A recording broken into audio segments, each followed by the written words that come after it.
Le peuple d'Israël s'en souvient. Il y a un an, jour pour jour, un commando du groupe islamiste palestinien Hamas, lourdement armé, faisait irruption en terre israélienne. Une visite surprise qui emporta sur son chemin imbibé de sang, hommes, femmes, enfants, jeunes et vieillards. En cette journée du 7 octobre 2024, commémorant la tragédie, Lumière du Monde Télévision vous offre ce plateau spécial pour naturellement débattre de la situation dans le Moyen-Orient et surtout de cette journée commémorant l'an 1 de l'attaque du Hamas. Mesdames et messieurs, bonjour et merci d'être Lumière du Monde Télévision. Nous recevons sur votre plateau la première responsable diplomatique de l'État d'Israël en Côte d'Ivoire, au Togo, au Bénin, au Burkina Faso, son Excellence Roni Yedidia Klein. Bonjour Excellence. Bonjour, merci de m'accueillir. Et surtout merci de répondre à notre invitation. Merci beaucoup. Excellence, en ce jour, je ne serai pas seul à vous interroger. Je serai donc sur le plateau avec Ivan Segui. Bonjour Ivan. Bonjour Franck. Bonjour Excellence. Émission spéciale qui permet à Lumière du Monde Télévision d'être au cœur de cette commémoration et d'être de cœur avec le peuple d'Israël. Merci. Alors, Excellence, nous aurons également à cette émission des duplex. Tout à fait, Franck. Nous aurons le colonel Olivier Rafovitch. Il est le porte-parole de l'armée israélienne. Avec lui, nous parlerons des conditions sécuritaires de cette cérémonie et également de l'évolution de la crise militaire dans le Moyen-Orient. Et nous serons également honorés de recevoir à cette émission M. Franck Melwoul, qui est le président directeur général de I24 News, chaîne d'information internationale en continu basée à Tel Aviv, c'est en Israël, qui s'impose de suivre l'évolution heure par heure en édition spéciale en français, en anglais et en arabe de cette crise. Et avec M. Melwoul, il sera donc question de savoir les dispositions prises par cette chaîne de télévision internationale pour la couverture de cette journée. Et nous aurons également Mme Ayala Wittner. Elle est la présidente de la Chambre de commerce Israël-Afrique. C'est donc avec tout ce beau monde, Excellence, que nous aurons l'occasion de passer au peigne fin cette importante journée pour le peuple d'Israël et aussi pour, on va dire, le monde entier. Alors, nous allons ouvrir, Excellence, avec votre permission, cette émission avec une vidéo qui nous fait un bref rappel de cette tragédie du 7 octobre 2023. Retour en plateau, Excellence. Ces attaques remontent à un an aujourd'hui. Comment revivez-vous ces images?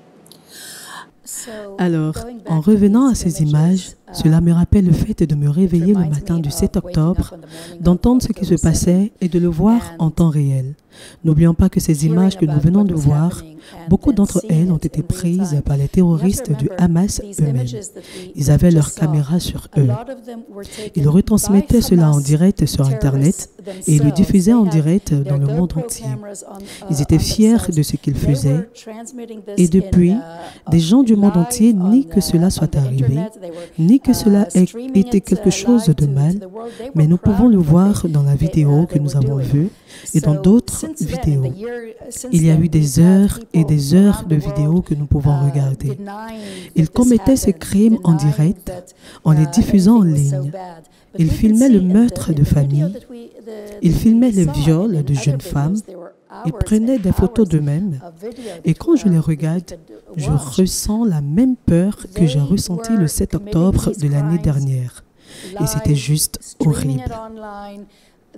L'invasion par ces terroristes de villages et de villes paisibles d'un festival de musique en Israël, tout cela me rappelle les horreurs de ce jour. Des familles ont vécu un traumatisme et elles le vivent encore.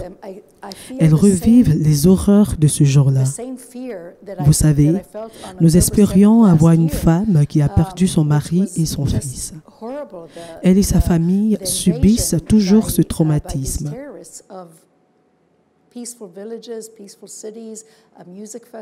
Elle n'a donc pas pu être là, présente pour l'émission aujourd'hui, à cause du traumatisme qu'ils subissent encore un an plus tard.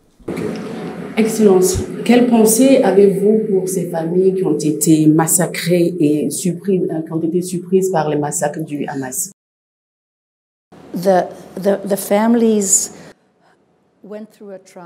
Les familles ont vécu quelque chose d'horrible. Une des vidéos qui ont été montrées pendant cette journée et par la suite, montre une famille se serrer les uns contre les autres. Et un petit enfant demandant « Mais pourquoi ont-ils tué ma sœur? Pourquoi veulent-ils nous tuer? Pourquoi nous font-ils cela ?» C'est quelque chose que personne ne pouvait lui expliquer. Et nous ne pouvons toujours pas l'expliquer à ce petit garçon. Et je ne sais pas s'il est vivant ou mort, s'il a peut-être aussi été tué ce jour-là par le Hamas. Parce que c'est une vidéo qu'ils diffusaient eux-mêmes en direct pendant qu'ils le faisaient. Ces familles ont subi et vivent encore une expérience horrible. Et elles sont toujours dans le traumatisme qu'elles ont subi en ce temps. Excellence, on le comprend, ce sont des moments difficiles pour le peuple d'Israël. Nous sommes compatissants avec vous. Mais dites-nous, que représente cette journée commémorative pour le peuple d'Israël et aussi pour le gouvernement israélien? Alors, pour le gouvernement d'Israël, cette journée montre que nous devons toujours être forts. Elle montre que nous devons être unis. Elle montre que nous devons lutter ensemble contre ceux qui viendraient nous attaquer. Nous avons été attaqués au cours de l'année et depuis ce jour horrible, une guerre a éclaté sur 7 fronts. Nous ne combattons pas seulement le Hamas à Gaza. Nous combattons également le Hezbollah au Liban. Nous combattons les Houthis au Yémen. Nous combattons l'Iran. Nous menons ce combat pour notre survie. Cette attaque du 7 octobre 2023 était une tentative, un génocide contre le peuple juif, contre le peuple d'Israël. Et c'est donc quelque chose contre quoi nous devons continuer à lutter. Et nous sommes en train de trouver de nouvelles manières de combattre nos ennemis. Et comme l'a dit le ministre de la Défense, personne n'est trop loin. Quiconque attaque le peuple d'Israël, nous le combattrons et nous éliminerons cette menace. Alors, la journée du 7 octobre, cette journée commémorée en Israël se fera de façon éclatée. On aura donc plusieurs villes et villages qui vont commémorer cette journée. Comment expliquez-vous le caractère éclaté de cet hommage? Il y a plusieurs manières de commémorer. Nous ne pouvons pas tous être présents à une cérémonie. Les gens ont des façons différentes de se souvenir, de commémorer ce qu'ils ont vécu. Il y aura la cérémonie officielle d'État qui se déroulera à Sderot, l'une des villes qui ont été attaquées le 7 octobre. Mais il y aura aussi des cérémonies privées.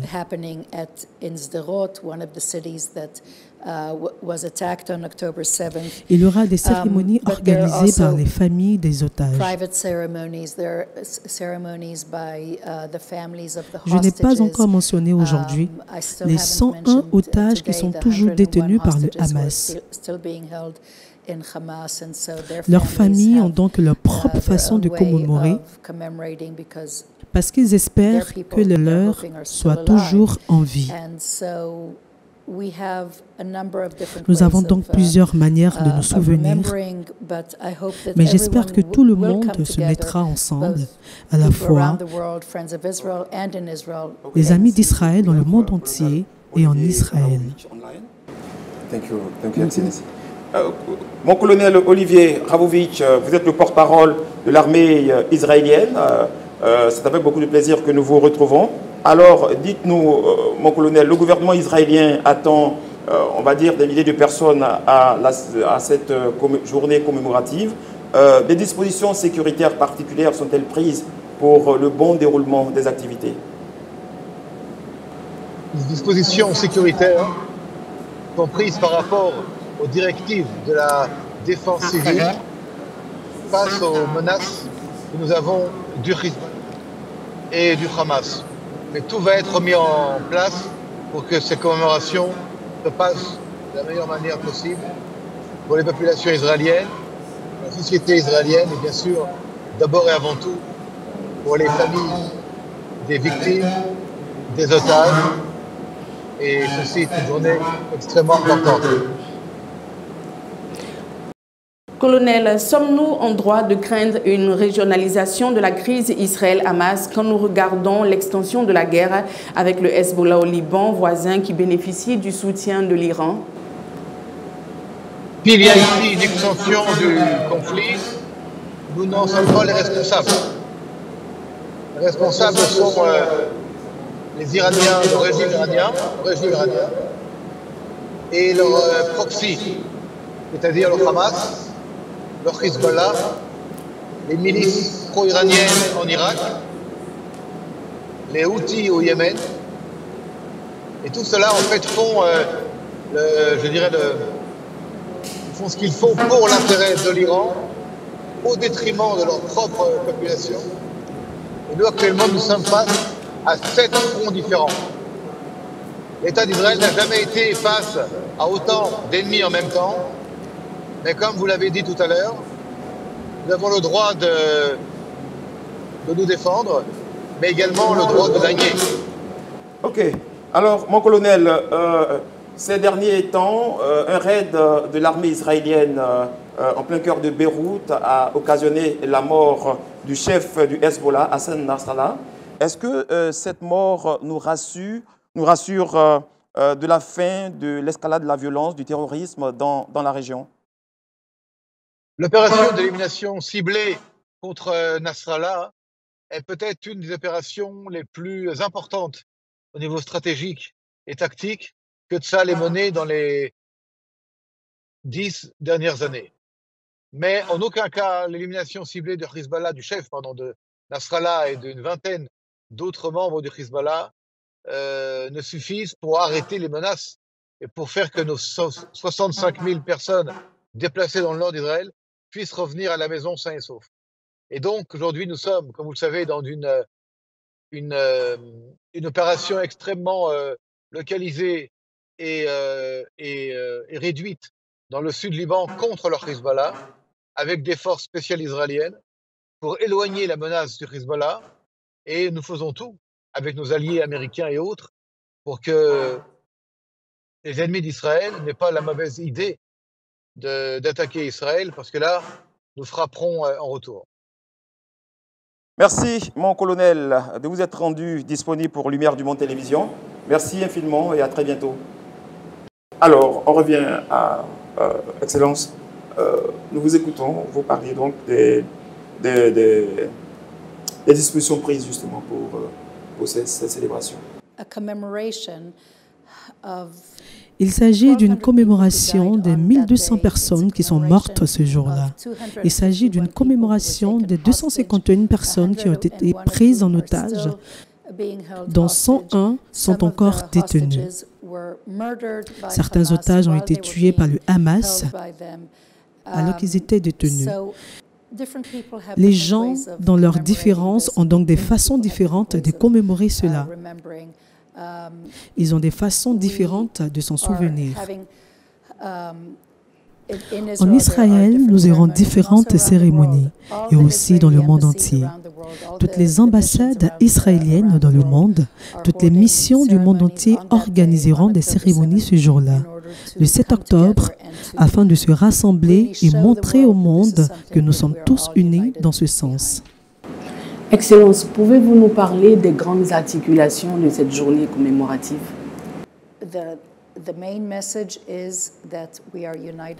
Le message principal est que nous sommes unis, que nous combattons ensemble, que les ennemis d'Israël seront vaincus par Israël. Et nous demandons au monde entier de se joindre à nous pour vaincre ensemble les terroristes. Nous devons éliminer ces organisations telles que le Hamas. Nous devons éliminer ces organisations tels que le Hezbollah. Nous devons empêcher l'Iran d'envoyer ses mandataires pour détruire un autre État membre des Nations Unies. Voici le message qui nous tient à cœur. Nous devons ramener les otages et éliminer toute forme de menace contre Israël. Donc, l'un des principaux objectifs de la guerre dans le Nord est de ramener maintenant... Excellence, Nous venons donc d'avoir le colonel, le porte-parole de l'armée israélienne, le colonel Olivier Ravovitch, avec qui nous avons parlé de la situation en ce moment dans le Moyen-Orient. Justement, cette situation, récemment, il y a eu des bombardements dans le nord d'Israël. Plus de 60 000 Israéliens ont dû fuir la région pour fuir donc les violences du Hezbollah. Quelles sont les dispositions qui sont prises aujourd'hui par le gouvernement israélien pour le retour de ces populations à la maison?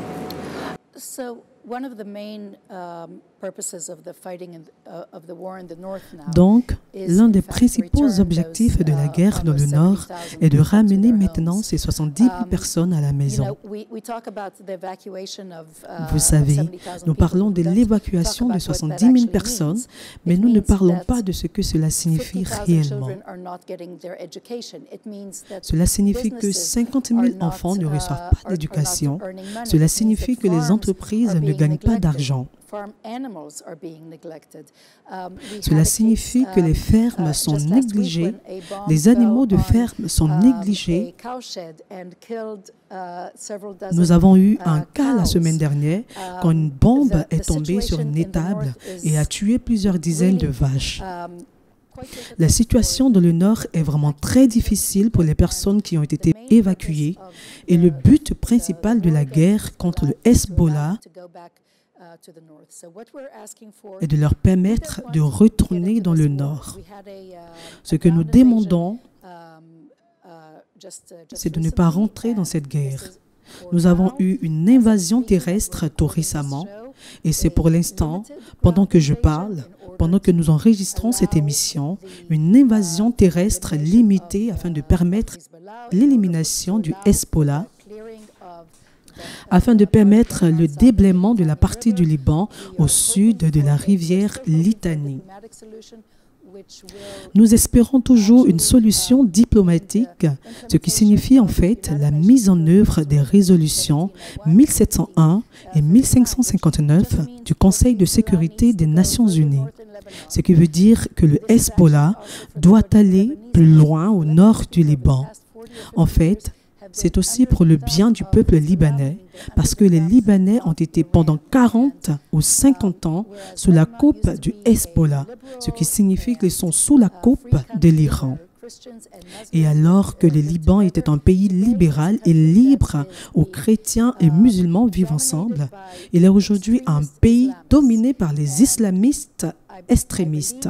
Et je crois qu'une fois que le Hezbollah sera éliminé comme force au Liban, les Libanais pourront revenir à eux-mêmes et être capables de redevenir un État prospère plutôt qu'un État en faillite tel qu'il est aujourd'hui. Alors, Excellence, dites-nous, ces 60 000 Israéliens qui ont fui leur maison dans le nord d'Israël, comment est-ce qu'ils sont suivis par le gouvernement israélien en ce moment? Je lisais quelque part qu'ils sont dans des hôtels assistés par le gouvernement israélien. Ils sont nombreux à se retrouver dans des hôtels ou dans des appartements qu'ils ont loués.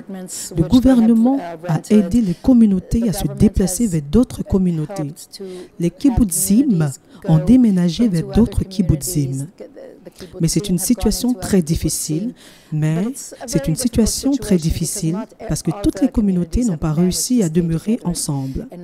Et ces gens ne sont pas, pour certains, proches de là où ils se trouvent, leurs écoles par exemple. Et donc, comme je l'ai dit plus tôt, c'est un problème pour les enfants dont l'éducation est perturbée.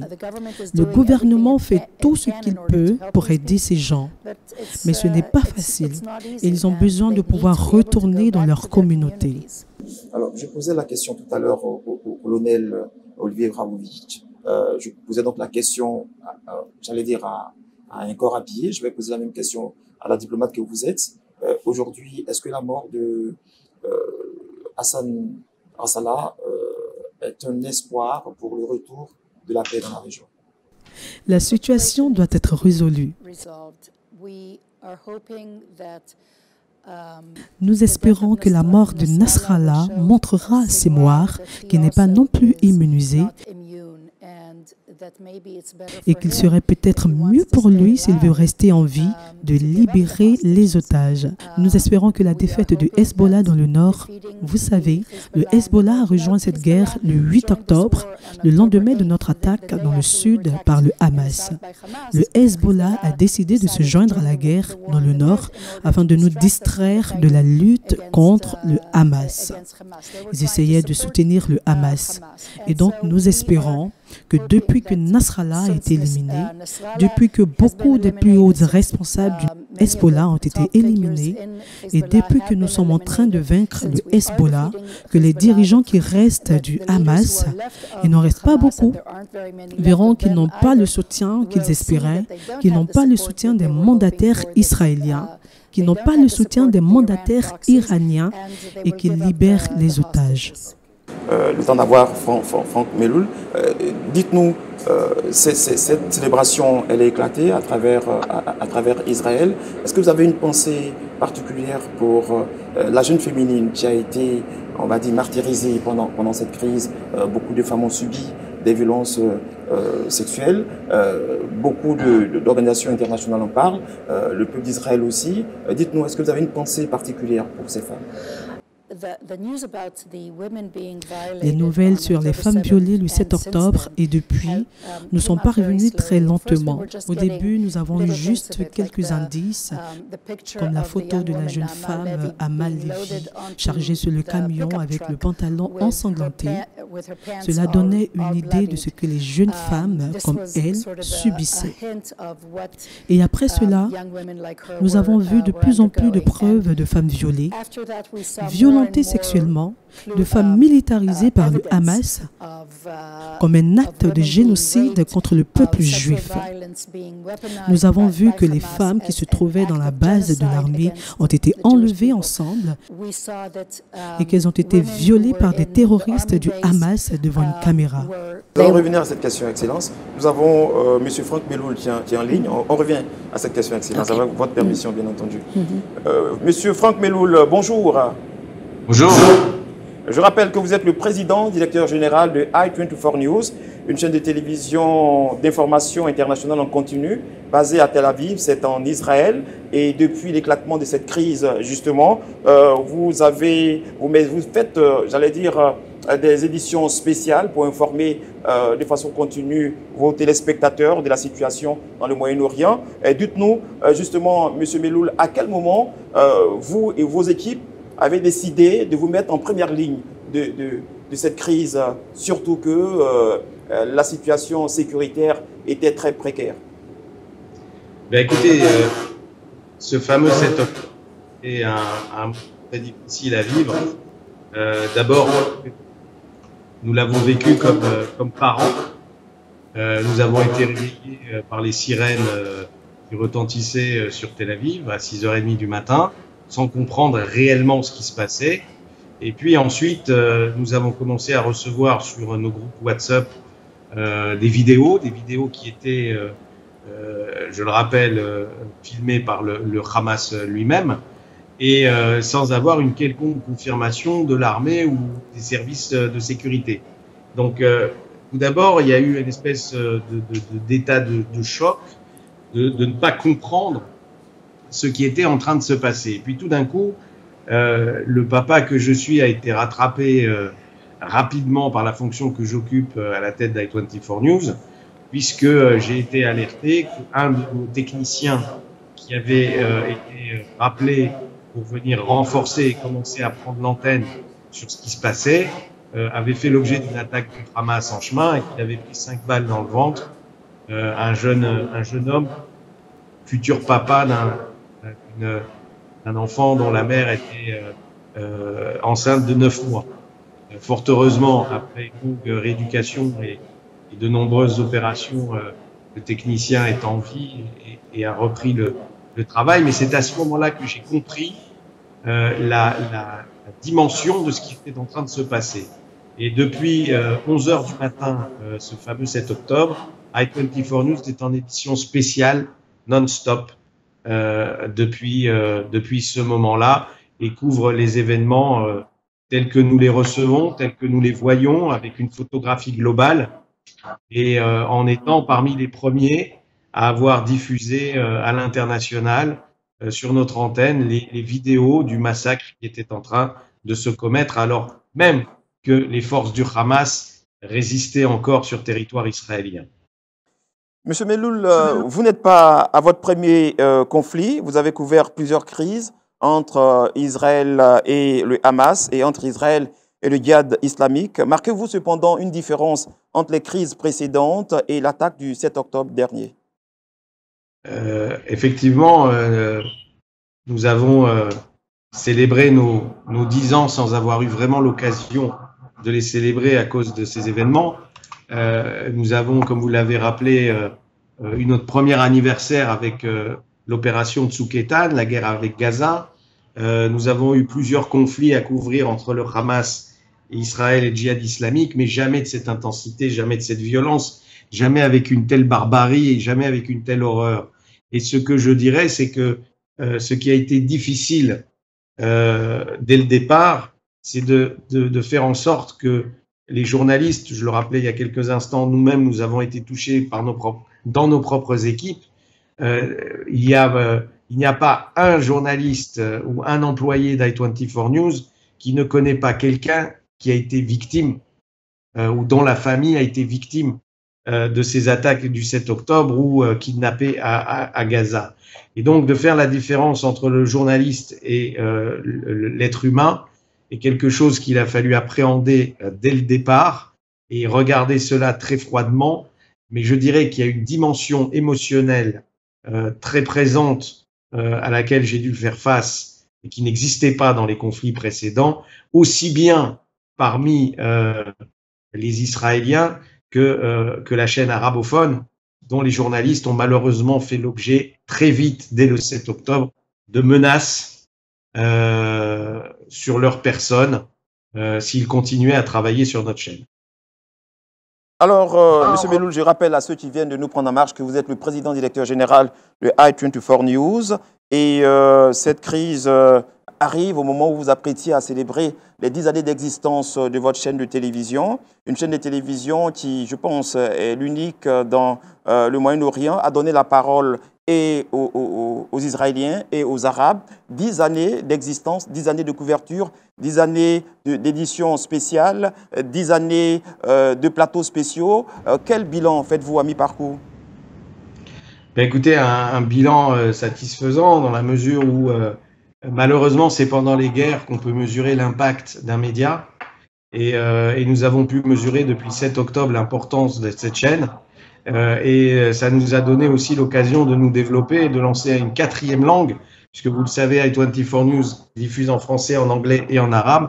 Et depuis 3 mois maintenant, nous avons lancé une version en hébreu qui permet aussi d'avoir une chaîne nationale en Israël et de couvrir l'actualité israélienne comme nous couvrons l'actualité internationale avec, comme vous l'avez rappelé, ce spectre d'ouverture et d'être capable de rassembler la diversité de ceux qui composent le Moyen-Orient aujourd'hui.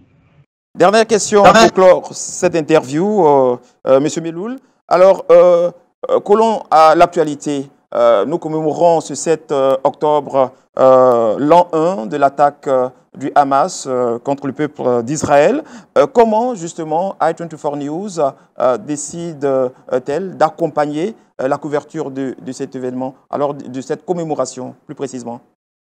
Eh bien, déjà par la publication d'un livre qui s'appelle Samedi Rouge, qui est en fait la compilation que nous avons sortie pour commémorer les horreurs du 7 octobre, de tous les témoignages qui se sont succédés sur nos plateaux, notamment dans l'émission du Prime de Jean-Charles Banoun.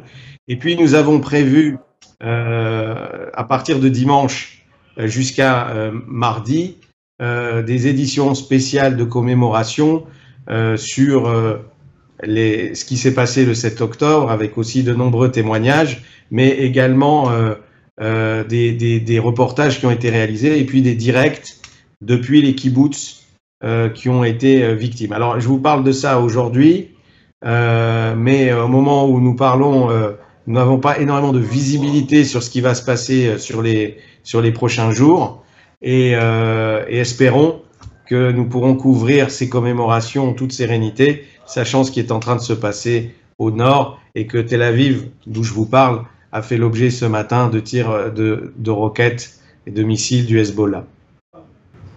Merci infiniment, M.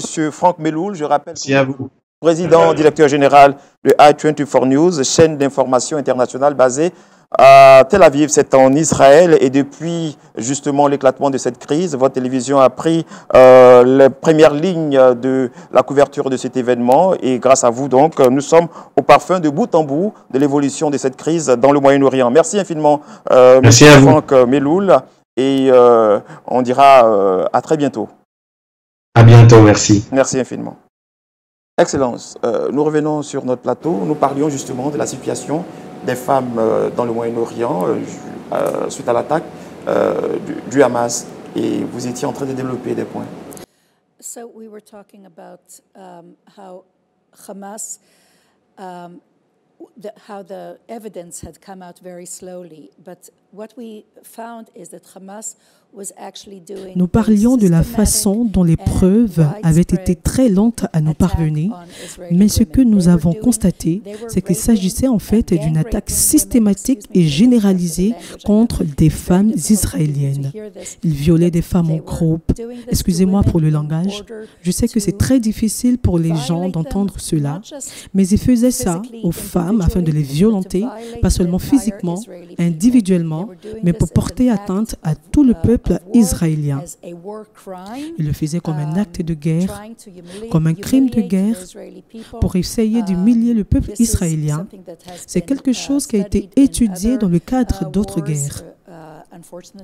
Malheureusement, l'Afrique a aussi connu des événements similaires où l'ennemi entre en scène et viole les femmes comme un acte de violation contre tout le peuple, comme un acte de génocide. C'était une horrible en soi. Ce qui était encore plus terrifiant pour nous, ou pas plus terrifiant parce que cela était effroyable en soi, mais ce qui a été dévastateur pour les femmes israéliennes, c'était que pendant des décennies d'existence d'Israël, en tant qu'État libéral,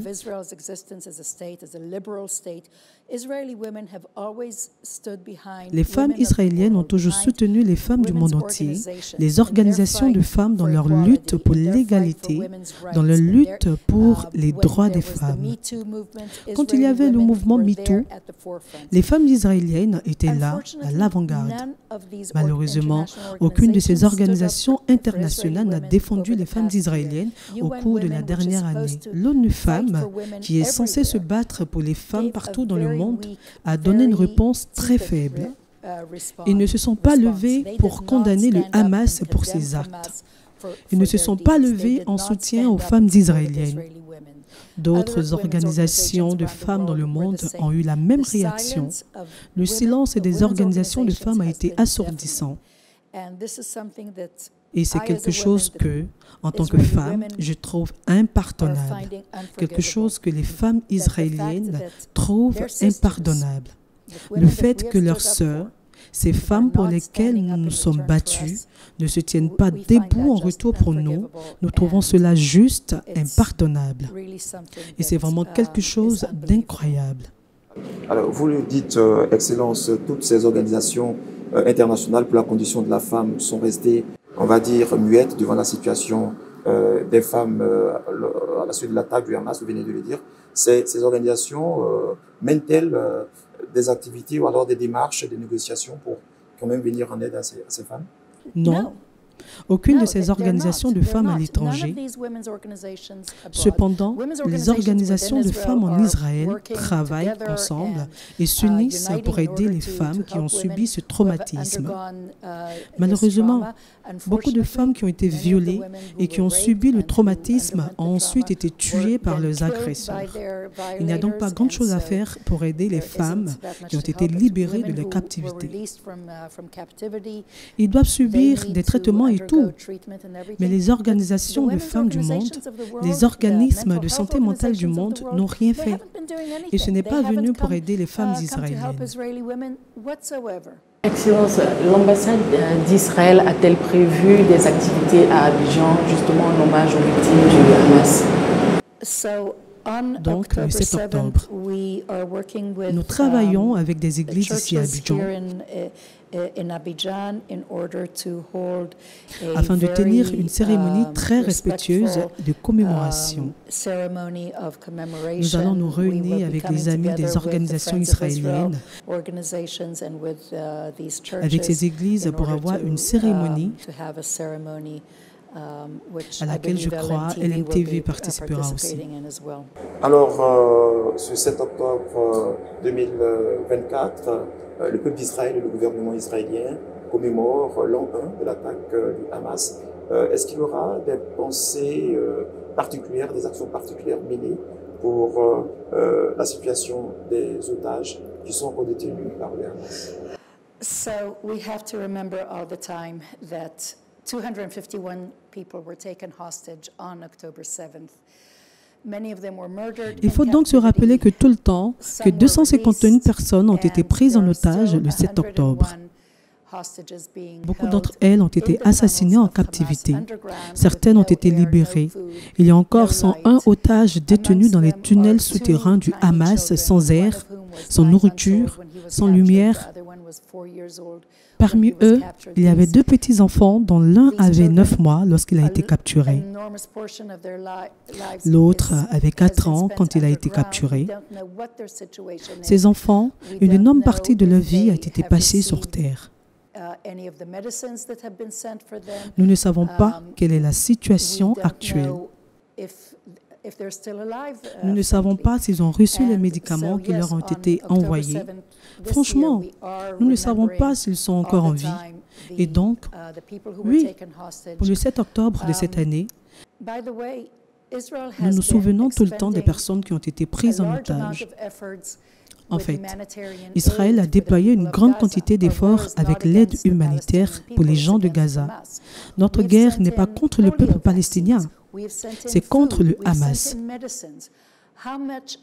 Nous avons envoyé des vaccins contre la polio, de la nourriture et des médicaments. Combien de tout cela atteint les otages qui sont détenus dans des tunnels souterrains? Les corps de 6 otages ont été récupérés de Gaza il y a quelques semaines. Ils avaient été assassinés quelques heures ou quelques jours avant que les corps ne soient récupérés, avant que l'armée israélienne arrive à les retrouver. Ils étaient tellement amaigris. Il est étonnant qu'ils aient survécu aussi longtemps. Une jeune femme pesait moins de 40 kilos. Les jeunes hommes étaient aussi extrêmement maigres. Je m'inquiète pour ces enfants. Je m'inquiète pour les personnes âgées qui ont été privées de nourriture et maintenues dans ces conditions pendant 1 an. Alors, nous avons en ligne Dr Ayala Whitner. Je rappelle qu'elle est la présidente de la Chambre de commerce Israël-Afrique. Elle est avec nous à cette émission pour intervenir sur la situation et nous parler aussi des relations entre Israël et les États africains. Bonjour, docteur Ayala. Bonjour. Bonjour. Hello. Nous sommes très heureux de vous avoir à cette émission. Comment avez-vous, déjà, la première question, comment avez-vous vécu l'attaque du 7 octobre 2023? October 7th was a shocking day for Israel. The sudden attack by Hamas shocked us all. Le 7 octobre a été un jour choquant pour Israël. L'attaque soudaine du Hamas nous a tous scandalisés et la perte de vies innocentes a été déchirante. En plus de cela, nous sommes encore confrontés à la terrible réalité des civils pris en otage et qui sont encore à Gaza. Mes pensées vont à leurs familles et nous faisons tout notre possible pour les ramener chez eux en toute sécurité. Ces attaques nous rappellent les dangers que représentent les groupes terroristes et pourquoi nous devons être vigilants pour empêcher le terrorisme de se propager. Israël commémore ces tristes événements. Quels commentaires en faites-vous?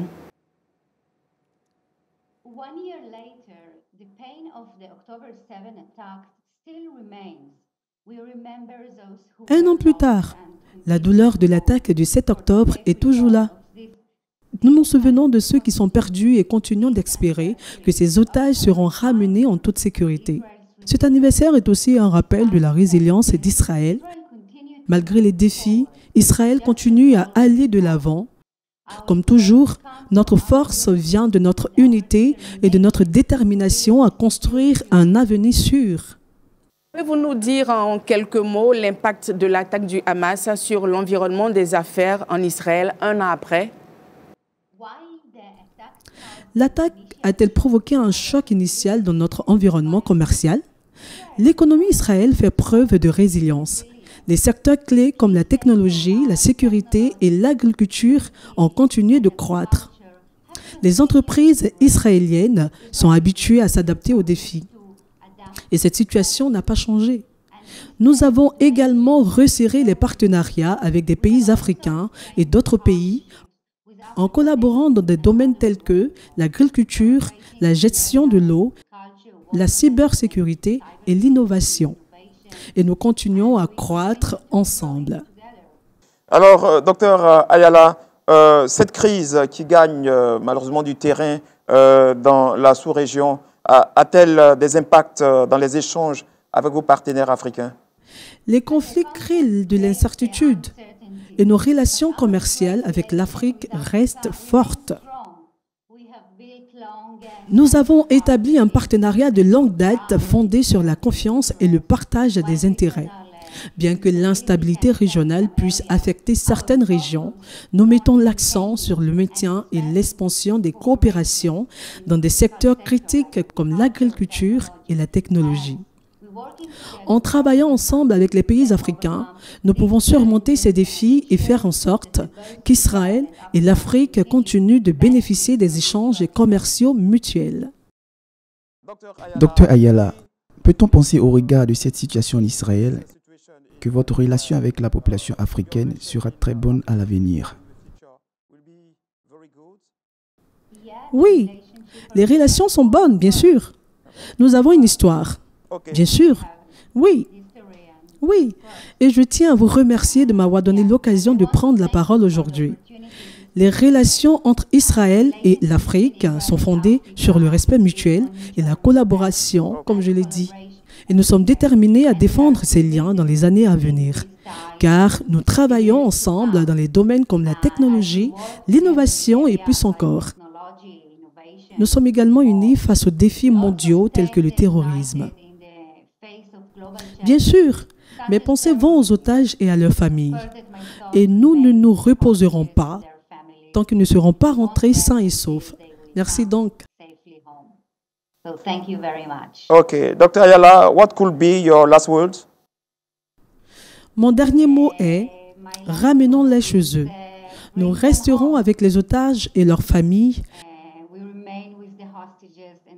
et nous ne nous reposerons pas jusqu'à ce qu'ils soient ramenés en sécurité. Nous pouvons les ramener chez eux et nous les ramènerons. Et donc, c'est mon dernier mot.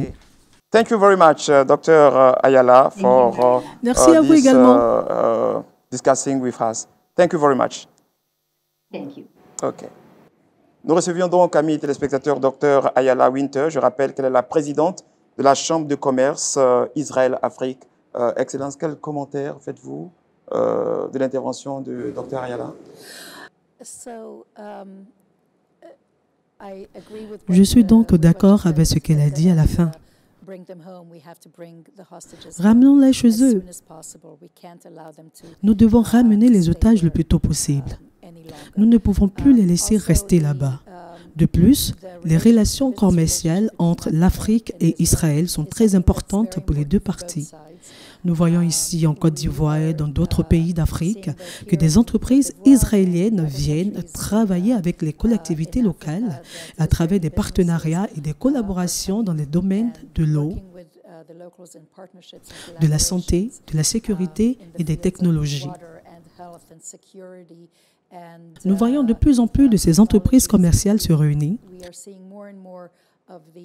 De plus en plus de partenariats entre des sociétés israéliennes et des sociétés africaines. Et c'est quelque chose qui est très important pour nous tous, pour l'ambassade de Côte d'Ivoire et pour mes collègues du continent ainsi que pour Dr Ayala. Ok. Alors, nous sommes, Ivan, pratiquement à la fin de cette émission. Tu as une question?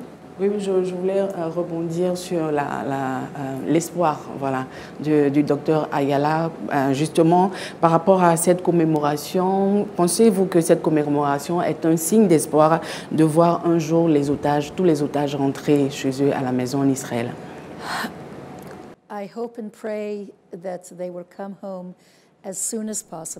J'espère et je prie pour qu'ils rentrent chez eux le plus tôt possible. Nous travaillons à les réunir.